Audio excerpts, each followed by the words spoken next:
शादी के बाद मैंने 3 बेटियों को जन्म दिया। चौथी बार जब मैं पेट से हुई तो मेरी सास बोली कि इस बार अगर बेटी पैदा हुई तो तुम्हें घर से निकाल देंगे। मैं हर वक्त चिंतित रहती थी और दिन रात प्रार्थना करती थी कि बेटा पैदा हो। एक दिन हमारा नौकर बोला, मेम साहब रोज़ एक कच्चा अंडा खाओ, बेशक बेटा ही पैदा होगा। मैं रोज़ एक कच्चा अंडा खाकर सोने लगी, लेकिन जब डिलीवरी के वक्त बच्चा पैदा हुआ तो मेरे कदमों तले से ज़मीन ही निकल गई, क्योंकि वहाँ तो नौकर का। मेरा नाम माधुरी है। मेरी शादी को 5 साल हो चुके थे। मेरी शादी एक बड़े अमीर ख़ानदान में हुई थी। मेरे माँ बाप ने भी इस ख़ानदान के लोगों को देखा और ना ही किसी बात को देखा। बस इसी बात से खुश हो गए कि बहुत बड़ा घर है और इकलौता बेटा है। जहाँ बेटे इकलौते हों वहाँ पर सारी जिम्मेदारियाँ भी बहू पर पड़ जाती हैं। इस घर में किसी चीज़ की कमी नहीं थी, लेकिन एक चीज़ ने जीना हराम कर रखा था, वो था बच्चा जल्दी पैदा करना है। खैर, मैं शादी के पहले ही साल पेट से हो गई। मैं बहुत ज़्यादा खुश थी, लेकिन ये हमारे समाज की तकलीफ़ है कि एक महिला से उम्मीद कभी ख़त्म नहीं होती। पहले वो अच्छी पढ़ाई करे, फिर वो खूबसूरत दिखे, उसके बाद उसकी शादी की जाती है। शादी के बाद पूछा जाता है कि वो माँ बनी या नहीं, और माँ बनी है तो बेटे की या बेटे की, और अगर बेटी की माँ बनी है तो बेटे की माँ क्यों नहीं बनी। एक औरत की पूरी ज़िंदगी इन्हीं सब बातों को करने और सुनने में गुजर जाती है। मुझे भी भगवान ने पहली बेटी दी। मैं बहुत खुश थी, क्योंकि ऐसे भी लोग थे जिन्हें शादी के 10 साल भी औलाद नसीब नहीं हुई थी, लेकिन मेरे सास और पति बिल्कुल भी खुश नहीं लग रहे थे। फिर भी उन्होंने नाराज़गी ज़ाहिर नहीं की, लेकिन मुझे पता नहीं था कि भाग्य ने मेरे लिए क्या लिख रखा था, क्योंकि मेरे घर में एक एक करके 3 बेटियों का जन्म हुआ। इस घर को एक हवेली कहना ज़्यादा उचित होगा। इस हवेली का एक नौकर भी था, जिसे सब गुड्डू कहते थे। वही था इस घर में जो मेरा दर्द समझता था। वो कहता था कि भगवान ने तो आपके घर में ढेर सारी खुशियाँ दी हैं। वही अक्सर ये खबर बाहर सुनाने आता कि बेटी हुई है, और बदले में मेरे पति से थप्पड़ भी खा लेता। आखिरी 2 बेटियां जब पैदा हुई थीं तब मेरे पति और सास ने बहुत गुस्सा किया। मुझे भी 2 बातें सुनाई, और कई हफ्तों तक उनका मूड भी ख़राब था। अब तो मेरे पति अपनी बेटियों से प्यार तक नहीं करते थे। मेरी सास भी उन्हें अपने करीब नहीं आने देती थी। उनसे ऐसे खार खाती जैसे वो उनको हाथ लगाएंगी तो उनके हाथ गंदे हो जाएंगे। मैं बहुत परेशान रहती। इस घर में मेरी बेटियों के पास हर एक सुविधा थी। वे अच्छे स्कूल में जाती थीं और अच्छा खाती पीती थीं, पर कोई उन्हें प्यार नहीं करता था। इसलिए मेरी बेटियां बहुत ज़िद्दी होती जा रही थीं। अब मैं भी भगवान से 3 बेटियों के बाद एक बेटा देने की प्रार्थना करने लगी, क्योंकि मैं भी चाहती थी कि भगवान मेरी झोली में एक बेटा दे दे। लेकिन तीसरी बेटी के 2 साल बीत जाने के बाद भी मैं पेट से नहीं हुई। 3 बेटियों की माँ, और अब पेट से नहीं होने के कारण मुझे और भी बातें सुननी पड़ रही थीं। मैं बहुत चिंतित रहती थी। जब इंसान बहुत ज़्यादा परेशान होता है तब उसे जो भी मिलता है उसे अपने दिल की बात कह देता है।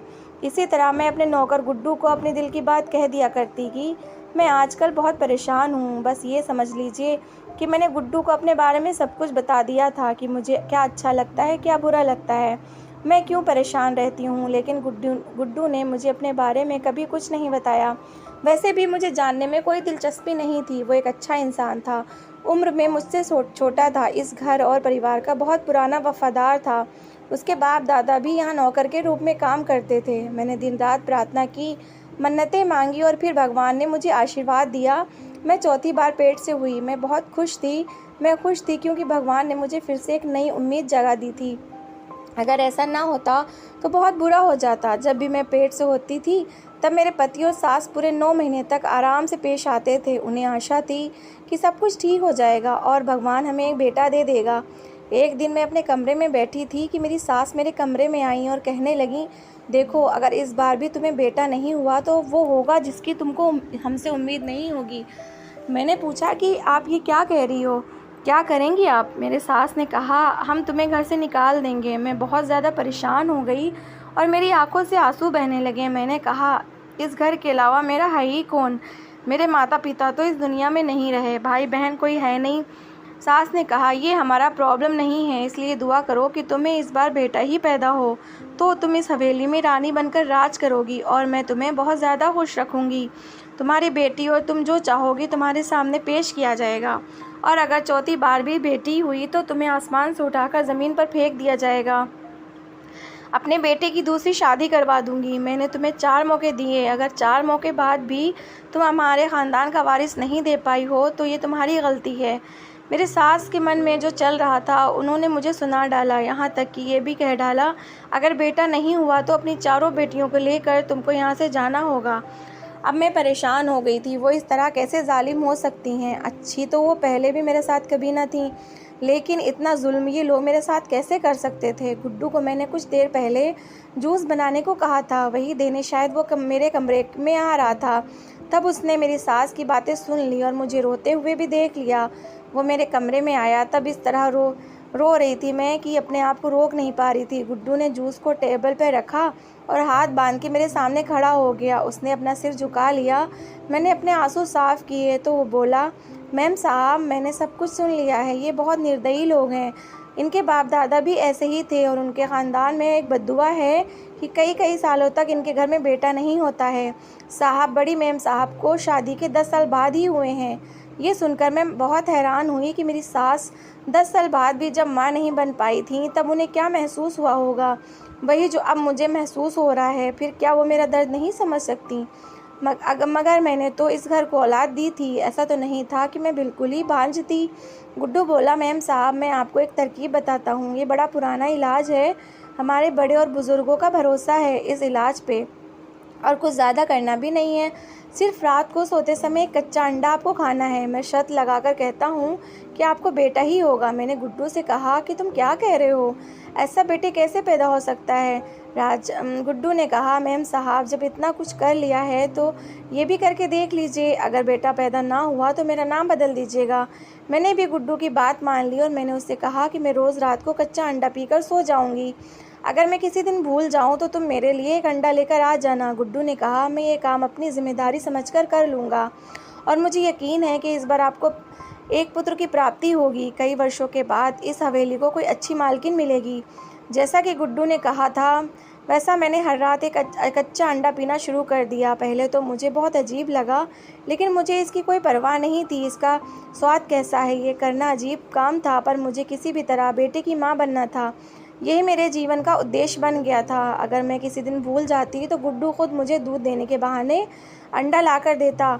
मेरे पति को इस बात का पता नहीं था, लेकिन एक दिन ये बात मेरे पति के समझ में आ गई। मेरे पति ने देखा और बोला, ये अंडा तुम्हारे लिए आया है। तो मैंने कहा कि उबला हुआ अंडा है। आपकी माँ ने कहा है कि रात को दूध के साथ एक अंडा खाया करो। मेरे पति हंसे और बोले, इस बार बेटा ही होना चाहिए, नहीं तो खाना पीना तुम्हारे किसी काम नहीं आएगा। कभी कभी मुझे ये सोचकर बहुत दुख होता था कि ये मेरा साथ नहीं देते, मेरे लिए कुछ नहीं कर सकते, लेकिन कम से कम मुझे तसल्ली तो दे सकते हैं। अगर मुझे उनका थोड़ा सा साथ मिल जाता तो थोड़ा सा सुकून मिल जाता, लेकिन अब सच तो ये था कि मुझे उनसे कोई उम्मीद नहीं थी। उसने मुझे हमसफ़र नहीं समझा, उसने मुझे बच्चा पैदा करने की मशीन समझ रखा था।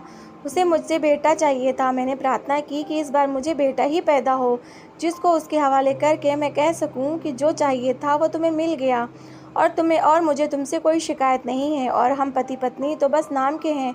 उस दिन का मुझे इंतज़ार था। मैं उसे ये कहना चाहती थी कि इन 5 सालों में मेरे अंदर बहुत नफ़रत भर गई थी। मैंने फिर भी किसी तरह सब कुछ बर्दाश्त किया, क्योंकि मैं बेटियों की माँ थी। सच कहते हैं कि औरत की मर्द इज़्ज़त मर्द से ही होती है। यदि वो एक बेटे की माँ बनती है तो उसे और अधिक सम्मान प्राप्त होता है। एक दिन मैंने इस हवेली में बहुत अजीब ही घटित होते हुए सुना कि मेरे पति गुस्से से चिल्ला रहे थे कि गुड्डू कहाँ है।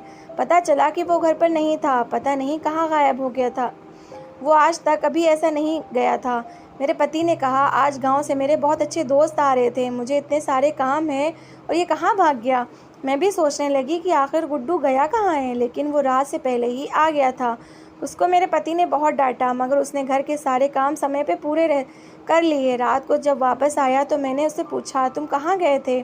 तो उसने कहा कि मैं बस किसी से मिलने चला गया, लेकिन मुझे साफ लग रहा था कि वो झूठ बोल रहा है। जैसा कि गुड्डू ने कहा था, मैं रात को कच्चा अंडा पिया करती थी और साथ ही मैं भगवान से प्रार्थना भी करती थी। मेरी सास अक्सर लोगों से बात करते हुए कहती थी कि हाँ, फिर से पेट से है, बस दुआ करो कि बेटा हो जाए, नहीं तो इसका किस्सा तो मैं तमाम कर दूंगी। मैंने इस औरत को बहुत सहा है। एक दिन मैंने अपने पति से पूछा कि अगर इस बार भी हमें बेटी हुई तो क्या तुम सच में मुझे घर से निकाल दोगे? उन्होंने 2 पल के लिए मेरी ओर देखा और इस दुनिया की सबसे जालिम बात कह डाली। वो बोले, इस घर में मेरी माँ का हुक्म चलता है। अगर मेरी माँ कहेगी तो तुम्हें इस घर से जाना है तो मैं तुम्हें तलाक दे दूंगा, तो यकीन तुम्हें इस घर से जाना ही है। मेरे पति ने इस बात को शांति से कह दिया था, जबकि इस बात ने मेरे दिल के अंदर तूफान मचा दिया था। लेकिन मैंने और कुछ नहीं कहा और बोला, ठीक है, जैसा आपको ठीक लगे। आखिरकार ये ज़िंदगी तुम्हारी है, अपने आप की हवेली है और आपके बच्चे भी आपके हैं। एक दिन मैंने कुछ ऐसा देखा कि मेरे पैरों के नीचे ज़मीन निकल गई। रात का समय था। ये वही समय था जब गुड्डू मेरे लिए एक अंडा लेकर आता था, लेकिन आज उसने आने में देर कर दी। मुझे नींद आ रही थी। मैं जल्दी से खाना और सोना चाहती थी। मेरे आखिरी दिन चल रहे थे। मुझे सुबह से तबीयत में कुछ अजीब सा महसूस हो रहा था। मुझे बहुत ज़्यादा नींद आ रही थी। मैं बार बार घड़ी देखती, लेकिन समय है कि बीत नहीं रहा था और गुड्डू भी नहीं आ रहा था। फिर सोचा कि खुद ही जाकर देखती हूँ कि वो क्या कर रहा है, और अगर वो नहीं दिखा तो किचन में खड़े होकर अपना काम करके वापस आ जाऊँगी। जब मैं जाने लगी तो पति ने मुझसे पूछा, इस समय कहाँ जा रही हो? मैंने कहा, ज़रा टहलने जा रही हूँ, मेरी टांगों में बहुत खिंचाव है, थोड़ा चलूँगी तो आराम मिलेगा। उसने कहा, ठीक है, जाओ। वो एक किताब पढ़ने में व्यस्त था। जब मैं किचन की तरफ आई तो मैंने किचन की खिड़की से एक दृश्य देखा, जिस दृश्य को देखकर मेरे कदमों तले से ज़मीन निकल गई। मैं हैरान हो गई कि सामने एक ट्रे रखी थी जिसमें दूध का गिलास रखा था और गुड्डू के हाथ में एक अंडा था जिस पर वो कुछ पढ़कर फूंक मार रहा था। फिर अंडे को ट्रे में रखा और उसे लेकर बाहर आने लगा। तभी उसका मुझसे सामना हो गया। मुझे देखकर वो ऐसे चौंका जैसे कोई चोर पुलिस को देखकर डर जाता है। कहने लगा, मेम साहब, मैं आपके कमरे में आ रहा था, ये लीजिए, इसको खा लीजिए। मैं गुस्से से बोली, तुम जो कर रहे थे मैंने देख लिया है। क्या कर रहे थे तुम? क्या तुम मुझ पर कोई जादू कर रहे हो, या ये सब करने के लिए किसी और ने कहा है तुम्हें? ऐसा करने के लिए मेरी सास ने तो नहीं कहा। वो जानबूझकर मुझ पर ऐसा कुछ करवाती हैं जिससे बेटी पैदा होती है ताकि मुझे इस घर से बाहर निकाल सके और अपनी दोस्त की बेटी के साथ अपने बेटे की दूसरी शादी कर सके। तुम तो परिवार के पुराने नौकर हो, तुम तो ज़रूर इन लोगों से मिले हुए हो ना। जाने इस हवेली में कितनी लड़कियां आती और जाती होंगी। मैं भी इस घर के एक औरत हूँ, जो आज है कल नहीं, जो जिए या मरे, इससे क्या फ़र्क पड़ता है? तो एक नौकर मेरे प्रति इतना ईमानदार कैसे हो सकता है? मैं ही पागल थी, तुम्हारी बातों में आ गई। मेरे दिल की भड़ास में निकालते जा रही थी। वो बार बार ना में सर हिला रहा था। नहीं, ऐसा कुछ नहीं है, मैं गद्दार नहीं हूँ। वह हाथ जोड़कर विनती कर रहा था, लेकिन मुझे कोई फ़र्क नहीं पड़ रहा था। मैंने ट्रे पर हाथ मारा तो अंडा और दूध नीचे गिर गया। शोर सुनकर मेरे पति भी अंदर आ गए। मैं अपने पति से कहने लगी, इस आदमी को इस घर से निकाल दो, कि अचानक मेरे पेट में बहुत ज़ोरों का दर्द शुरू हो गया और मैं लड़खड़ा गई। मेरे पति ने दौड़ के मुझे संभाल लिया और मुझे अस्पताल ले जाया गया। जब डिलीवरी हुई, मैंने अपने बच्चे को देखा तो मेरे पैरों के नीचे से ज़मीन खिसक गई, क्योंकि इस बार भी मुझे बेटी हुई थी। मैं बुरी तरह फूट फूट कर रोने लगी। डॉक्टर भी हैरान रह गईं। तब अचानक एक औरत वहाँ आई। उसने मेरी बेटी को उठाकर उसकी जगह अपना बेटा रख दिया। मैं हैरान रह गई, क्योंकि उस औरत को मैंने पहले कभी नहीं देखा था। और उस औरत ने कहा कि मैं गुड्डू की पत्नी हूँ, और जब आप पेट से हुई थी उसी दिन मैं भी पेट से थी। मेरे भी 3 बच्चे हैं, सब के सब बेटे हैं। इस बार मैं भी बेटी की उम्मीद कर रही थी, लेकिन भगवान ने मुझे फिर से एक बेटा ही दिया। लेकिन मुझे गुड्डू ने सारी बात बताई और उसने कहा कि हमें इस बेटे को मेम साहब को देना होगा। उसने पूरी योजना बनाई थी, वो सब कुछ जानता है। मैं पहले से ही तैयारी करके आई हूँ। ये बच्चा 2 दिन पहले ही पैदा हुआ है, इसलिए बिल्कुल भी पता नहीं चलेगा कि आपका बेटा है या मेरा। उसने अपने बेटे को मेरी गोद में डाल दिया और मैंने रोते हुए बड़ी मुश्किल से उसके आगे हाथ जोड़े तो उसने मेरे हाथ पकड़कर नीचे कर दिए। वो बोली, आप हाथ मत जोड़िए। मैं रो रही थी, लेकिन जब उसने मेरी बेटी को उठाया तो मेरा दिल बैठ सा गया। मैंने उससे कहा कि तुम में मुझे अपना बेटा देने की हिम्मत है, लेकिन मेरी बेटी को तुम मुझसे दूर ले जाओगी, ये मैं कैसे सहन कर पाऊँगी। उसने कहा कि आप चिंता ना करें, मैं अपने बच्चे की तरह इसकी देखभाल करूँगी। वो मेरी बेटी को उठा के उसी दरवाजे से निकल गई जहाँ से वो आई थी। मैंने डॉक्टर से बात की और डॉक्टर को समझा दिया। डॉक्टर ने कहा कि आजकल इस दुनिया में ऐसे लोग नहीं होते। अगर आपका संसार इस तरह से बचता है तो मैं अपनी ज़ुबान बिल्कुल भी नहीं खोलूँगी। और मैं तो एक डॉक्टर हूँ, रोज़ इस तरह के लोगों को देखती हूँ। जब बेटियाँ पैदा होती हैं तो लोग बुरी तरह से रोना शुरू कर देते हैं। ऐसा बिल्कुल भी नहीं करना चाहिए। गुड्डू ने अपना काम कर दिया था। वो वास्तव में एक वफादार सेवक था। मेरे पति और सास को जब पता चला कि मैंने एक बेटे को जन्म दिया है तो ये बहुत ज़्यादा खुश हुए। जैसा कि मेरी सास ने कहा था, मुझे एक रानी की तरह ले जाया गया और मेरी हर बात मानी गई। मेरा पति अपने बेटे को पाकर बहुत खुश था। मेरे बच्चे को भी बहुत लाड प्यार करने लगा था। मेरी तबीयत ठीक हो गई और मैं घर आ गई। मैंने गुड्डू को कहा कि मुझे माफ़ कर दो, मैंने तुम्हें ना जाने क्या कह दिया था। उसने कहा, मैम साहब कोई बात नहीं, मैं आपका हाल समझता हूँ और अंडे का इस बात से कोई संबंध नहीं था। बस मैंने सोच लिया था कि मैं अपनी औलाद आपकी झोली में डाल दूँगा, मगर ये बात मैं आपसे पहले करता तो ना जाने आप क्या सोचती। साथ में मुझे ये भी उम्मीद थी कि भगवान आपको बेटा देगा, लेकिन जब मुझे पता चला कि आपको बेटी हुई है तो मैंने अपनी पत्नी को फ़ौरन भेज दिया। मैं शादीशुदा हूँ, लेकिन मैंने ये बात कभी किसी को नहीं बताई। आपकी बेटी हमारे घर में सुरक्षित है और जब 3 बेटों के बाद हमें बेटी मिली है तो जाहिर है कि वो तो हमारे घर की रानी बनकर रहेगी। आप चिंता ना करें, आपसे मिलवाने के लिए उसे लेकर आता रहूँगा। मेरी सास और पति को जो चाहिए था वो मिल गया। मैं इस घर की रानी तो थी, लेकिन मेरे विचार बदल गए थे। मैं उनको अब उनके जूतों की नोक पर अपने जूतों की नोक पर रख रही थी। उनकी हर बात का जवाब देती थी और वो भी चुपचाप सुन लेते थे। फिर किस्मत ने करवट बदल दी और एक दिन मेरे साथ बहुत बड़ा हादसा हो गया। मेरी सास और मेरे पति गाड़ी में बैठकर कहीं जा रहे थे। उनकी कार का एक्सीडेंट हो गया और वे दोनों इस दुनिया में नहीं रहे। मुझे अपने पति के जाने का बहुत दुख हुआ था। मैंने कई महीनों तक उनका शोक मनाया। अब इस हवेली की मालकिन मैं थी। ये सारी हवेली मेरी हो चुकी थी। मैंने गुड्डू और उसकी बीवी बच्चों को गांव से बुला लिया और अपने बेटी को अपनी आंखों के सामने बड़ा होते हुए देखने के लिए उनको भी इसी घर में रहने के लिए कह दिया। और धीरे धीरे हमने गांव की सारी ज़मीन और हवेली बेच दी। हमने शहर में जाकर 2 घर बना लिए। एक घर में मैं और मेरे बच्चे रहते थे, दूसरे घर में गुड्डू और उसका परिवार रहता था। समय के साथ सभी बच्चे जवान हो गए तो मैंने अपने बेटे की शादी गुड्डू के बेटी से कर दी। इस तरह मुझे मेरी चौथी बेटी भी वापस मिल गई। गुड्डू ने अपना फ़र्ज़ बहुत अच्छे से निभाया था।